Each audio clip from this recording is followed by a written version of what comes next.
Doctor Yunus আমাদের দাদার সম্পর্ক হয়, সেজন্য আমরা এখানে ঈদের ছুটিতে বেড়াতে আসছি।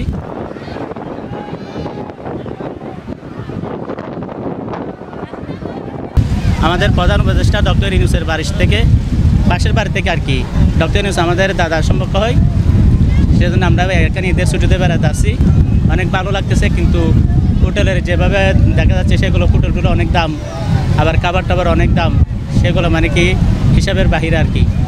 এগুলো একটু প্রশাসনের দৃষ্টি যদি হয় তাহলে একটু সহনীয় পর্যায়ে আসলে তো আমরা টুরিস্ট যারা পর্যটক যারা আছে তারা ভালো করে উপভোগ করতে পারবে, তারপর আয়ের মধ্যে পড়বে এটা আর কি। আমরা যদি আমাদের দাদা সম্পর্ক হয় প্রধান ওনার দৃষ্টি আকর্ষণ করতেছি, এটা আমাদের মানে কি পর্যটক এরিয়াটা আরও সুন্দর করলে আরও ভালো হয় এটা আর কি। আমি ওনার যদি নজর আসে পর্যটক এরিয়াটা আরও সুন্দর হলে, আরও উন্নত মানের হলে, আধুনিকায়ন হলে আরও ভালো হবে, যেটা আমাদের বিদেশি পর্যটক এখানে আসবে, অর্থনীতিতে আমরা স্বাবলম্বী হবো এটা আর কি। সেজন্য ঘুরতে আসছি, অনেক আনন্দ লাগতেছে, অনেক প্লিজ ভালো লাগতেছে, অনেক মজা লাগতেছে, তাই বন্ধু বান্ধবদের নিয়ে চলে আসছি আর কি। এখানে এসে অনেক ভালো লাগতেছে।